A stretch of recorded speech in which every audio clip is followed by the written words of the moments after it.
Assalamualaikum warahmatullahi wabarakatuh. Yang terhormat, para dosen penilai uji kinerja PPG Kementerian Agama, mata pelajaran Pendidikan Agama Islam. Perkenalkan, nama saya Maria Olpah, LPTK Universitas Islam Negeri Palopo, dengan NIM 25080810753.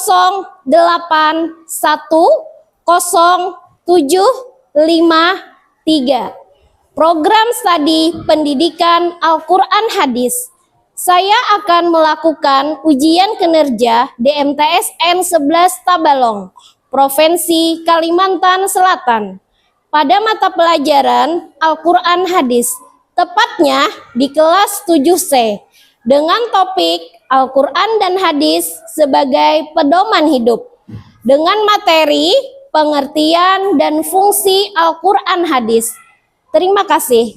Selamat menyaksikan. Wassalamualaikum warahmatullahi wabarakatuh. Assalamualaikum warahmatullahi wabarakatuh. Waalaikumsalam warahmatullahi wabarakatuh. Apa kabarnya hari ini semuanya? Baik, alhamdulillah. Alhamdulillah, sudah semangat dalam mempelajari materi kita hari ini. Nah, sebelum kita memulai pelajaran hari ini, marilah kita berdoa bersama-sama. Bismillahirrahmanirrahim.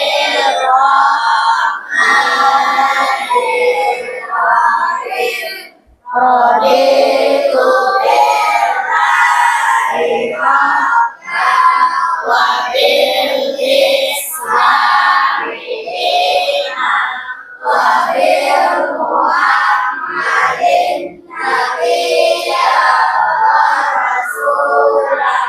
Rabbi zidni ilman warzuqni ilman. Alhamdulillahirrabbilalamin. Semoga pelajaran hari ini mendapat berkah dan manfaat bagi kalian semua. Ibu cek dulu kehadirannya hari ini. Ibu lihat lengkap ya? Lengkap?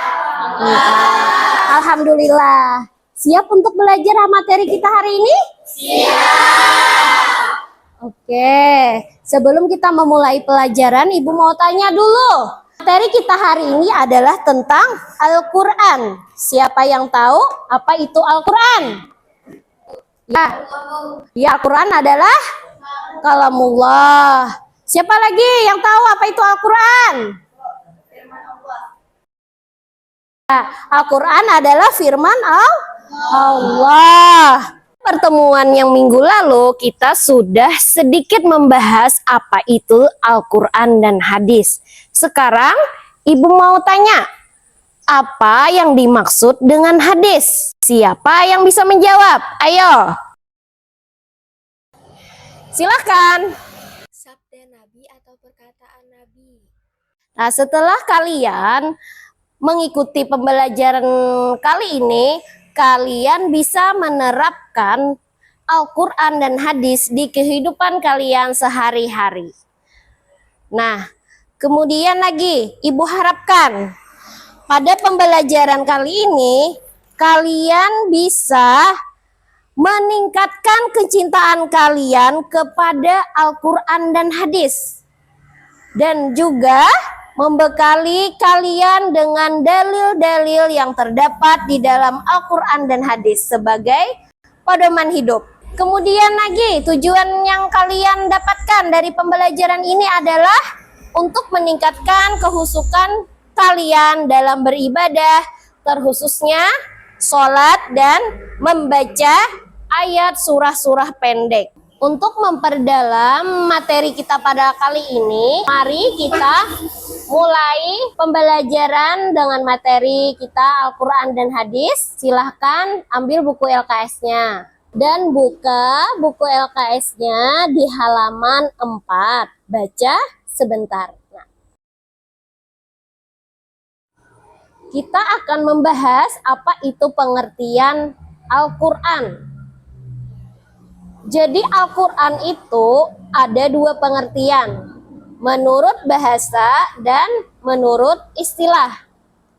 Al-Quran menurut bahasa itu berasal dari bahasa Arab yang berarti bacaan atau sesuatu yang dibaca berulang-ulang. Kata Al-Quran itu adalah bentuk kata benda atau masdar dari kata kerja qara'a yang artinya bacaan atau sesuatu yang dibaca berulang-ulang. Sedangkan Al-Quran menurut istilah adalah kalamullah yang menjadi mukjizat yang diturunkan kepada Nabi Muhammad SAW, diriwayatkan kepada kita secara mutawatir dan membacanya dinilai sebagai ibadah. Dari pengertian Al-Quran tadi kita dapat ambil kesimpulan bahwasanya Al-Quran itu merupakan kalamullah yang artinya bukan ucapan Nabi Muhammad SAW, bukan juga ucapan malaikat dan bukan juga ucapan makhluk lainnya. Tetapi Al-Quran merupakan firman Allah Subhanahu wa Ta'ala yang diturunkan melalui wahyu kepada Nabi Muhammad SAW yang memberikan jaminan kesempurnaan dan terbebas dari kekurangan. Al-Quran secara bahasa tadi ada dibuktikan dengan dalil Al-Quran, yaitu pada surah Al-Qiyamah ayat 17 dan 18. Siapa yang mau membaca surah Al-Qiyamah ayat 17 dan 18? Oh iya, Naira, silahkan membaca. A'udzu billahi minasyaitonir rajim. Bismillahirrahmanirrahim. Inna alaina jam'ahu wa qur'ana. Fa idza qara'nahu fattabi' qur'ana. Sadaqallahul azim. Iya, bagus bacaannya Naira. Sekarang kita ke materi fungsi Al-Quran. Jadi, fungsi Al-Quran itu terbagi menjadi dua, yaitu fungsi Al-Quran dalam Islam dan fungsi Al-Quran bagi kehidupan manusia. Fungsi Al-Quran dalam Islam ini mencakup kepada sebuah kasus atau peristiwa yang memerlukan ketetapan hukum. Yang pertama dulu dilihat adalah Al-Quran. Jika ditemukan hukumnya di dalamnya, maka hukum tersebut akan dilaksanakan. Jika di dalam Al-Quran tidak ditemukan, maka dicari lagi ke yang sunnah. Sunnah itu disebut dengan hadis ya anak-anak. Jika ditemukan hukum di sunnah tidak ada, maka hukum tersebut tidak dilaksanakan. Jika tidak ditemukan di dalam sunnah tadi. Kemudian kita lihat lagi tentang ijma'. Ijma' itu adalah kesepakatan para ulama dari para mujtahid yang hidup satu zaman mengenai hukum peristiwa yang terjadi. Nah, itu tadi adalah kasus tentang fungsi Al-Quran dalam Islam. Sekarang bagian yang kedua, fungsi Al-Quran adalah fungsi Al-Quran bagi kehidupan manusia. Fungsi Al-Quran bagi kehidupan manusia ini terbagi menjadi 7. Apa itu? Yang pertama, fungsi Al-Quran adalah sebagai petunjuk. Nah, petunjuk ini adalah pedoman dan rahmat bagi orang-orang yang meyakininya, seperti orang-orang yang bertakwa. Yang kedua, sebagai penawar bagi segala macam penyakit. Contoh seperti orang yang galau atau orang yang gelisah atau orang yang lagi sedih, jika dia membaca Al-Quran, maka hatinya akan menjadi tentram dan damai. Yang ketiga, sebagai kabar gembira dan peringatan. Fungsi yang keempat, sebagai pelajaran dan penerangan. Fungsi yang kelima, sebagai pembenar dan pengamat kitab yang lalu. Fungsi yang keenam, untuk menghapuskan kepercayaan manusia yang sesat dan perbuatan-perbuatan mereka yang jahat. Fungsi yang ketujuh, sebagai pembeda antara yang hak atau benar dan yang batil atau salah. Nah, itu tadi adalah fungsi-fungsi Al-Quran. Nah, kita masuk ke materi kita yaitu hadis. Jadi pengertian hadis ini juga ada dua. Yang pertama, pengertian hadis menurut bahasa. Kata hadis di dalam bahasa Arab itu mempunyai beberapa arti, yaitu perkataan. Perkataan itu disebut juga dengan sabda. Yang kedua, baru. Yang ketiga, muda. Yang keempat, berita. Yang kelima, cerita. Kemudian, pengertian hadis secara istilah adalah segala apa yang disandarkan kepada Nabi Muhammad SAW, baik berupa perkataan, perbuatan, maupun penetapan dan persetujuan atau takrir beliau. Nah, jadi berdasarkan pengertian secara bahasa dan secara istilah tadi, hadis dapat dibedakan menjadi 3 macam. Yang pertama, hadis qauliyah. Hadis qauliyah itu disebut dengan hadis yang berupa ucapan Nabi Muhammad SAW. Kemudian, bagian yang kedua yaitu hadis fi'liyah. Hadis fi'liyah ini adalah hadis yang berupa perbuatan Nabi SAW yang sampai kepada kita melalui penukilan para sahabat beliau.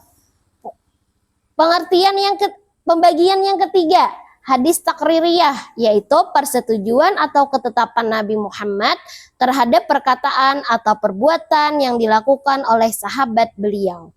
Nah, itu tadi adalah pengertian hadis secara istilah dan secara bahasa. Nah, hadis ini sebenarnya disebut dengan sunnah. Oke? Bisa dipahami apa itu pengertian hadis tadi? Bisa. Fungsi hadis dalam kehidupan kita itu ada 5 ya, anak-anak. Yang pertama, fungsi hadis itu adalah sebagai penjelasan bagi Al-Quran, sebagaimana yang dicontohnya sebagaimana yang ada di surah Al-An'am ayat 82. Kemudian fungsi yang kedua, mengukuhkan hukum-hukum yang telah disebutkan dalam Al-Quran. Fungsi yang ketiga, menafsirkan ayat-ayat Al-Quran yang bersifat mujmal atau global.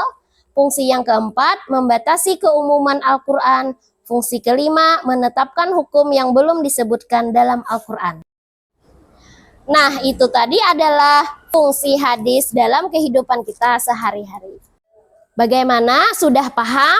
Mulai dari pengertian Al-Quran dan hadis, dan juga fungsi Al-Quran dan hadis. Sudah paham semuanya?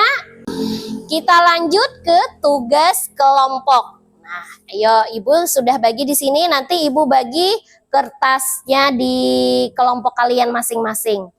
Soalnya kalian lihat di depan layar kalian itu ada soal tugas kelompoknya. Silahkan dikerjakan, waktunya 15 menit.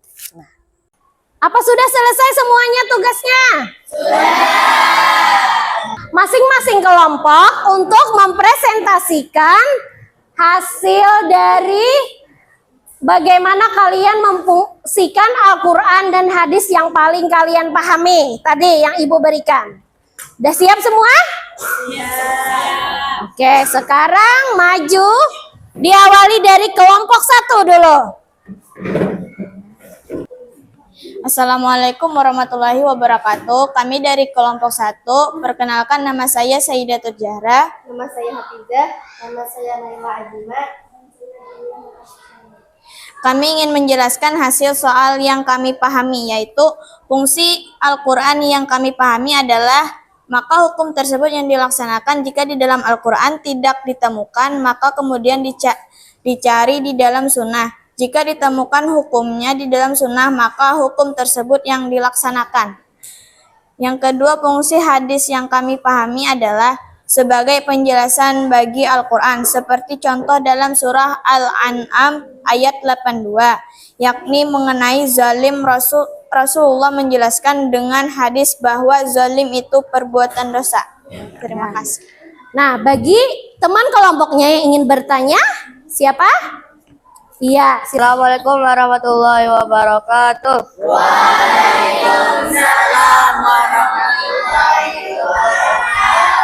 Kami dari kelompok 4 ingin menanyakan, coba jelaskan kenapa fungsi hadis itu sebagai penjelasan bagi Al-Quran. Baiklah, saya akan menjawabkan pertanyaan dari kelompok 4. Untuk menafsirkan, merinci, menegaskan, bahkan membatasi hukum-hukum yang ada dalam Al-Quran, sehingga syariat bisa diamalkan secara nyata dalam kehidupan. Nah, bagaimana? Puas jawabannya? Puas. Ya, puas. Demikian hasil dari soal yang kami pahami. Terima kasih. Assalamualaikum warahmatullahi wabarakatuh. Waalaikumsalam warahmatullahi wabarakatuh. Assalamualaikum warahmatullahi wabarakatuh. Waalaikumsalam. Perkenalkan, nama saya Muhammad Bakri. Saya Muhammad Rahman.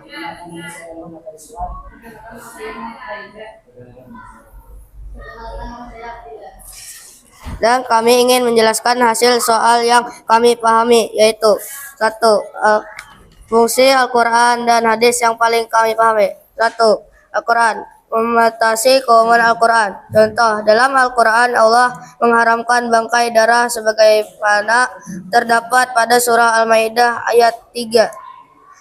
Sebagai pembenar atau penguat bagi kitab yang lalu.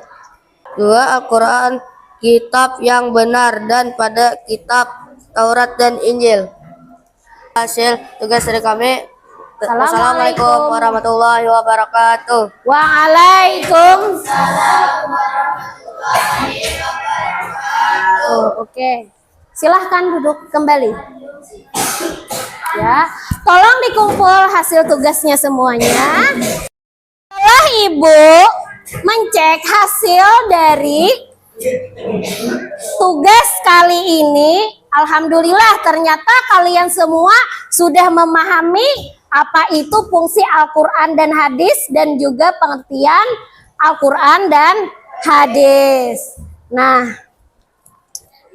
kemudian Ibu ambil kesimpulan dari pelajaran kita pada hari ini, yaitu tentang pengertian Al-Quran secara bahasa dan juga secara istilah. Jadi Al-Quran secara bahasa itu adalah bacaan atau sesuatu yang berulang-ulang. Kemudian Al-Quran secara istilah itu adalah mukjizat yang diturunkan kepada Nabi Muhammad SAW yang diriwayatkan kepada kita secara mutawatir dan bila membacanya sebagai ibadah. Kemudian lagi fungsi Al-Quran ada 2, yaitu fungsi Al-Quran dalam Islam dan juga fungsi Al-Quran dalam kehidupan manusia. Fungsi Al-Quran dalam kehidupan manusia itu ada 7. Yang pertama sebagai petunjuk, sebagai penawar bagi segala macam penyakit, sebagai pelajaran dan penerangan, sebagai kabar gembira dan peringatan, sebagai pembenar dan pengamat kitab yang lalu, kemudian untuk menghapuskan kepercayaan manusia yang sesat dan perbuatan mereka yang jahat, sebagai pembeda antara yang hak dan yang batil. Nah, kemudian hadis juga beberapa pengertian, ada yang dari segi bahasa, yaitu pengertian hadis itu menurut bahasa Arab ada 3, perkataan, baru, mudah, berita, dan cerita.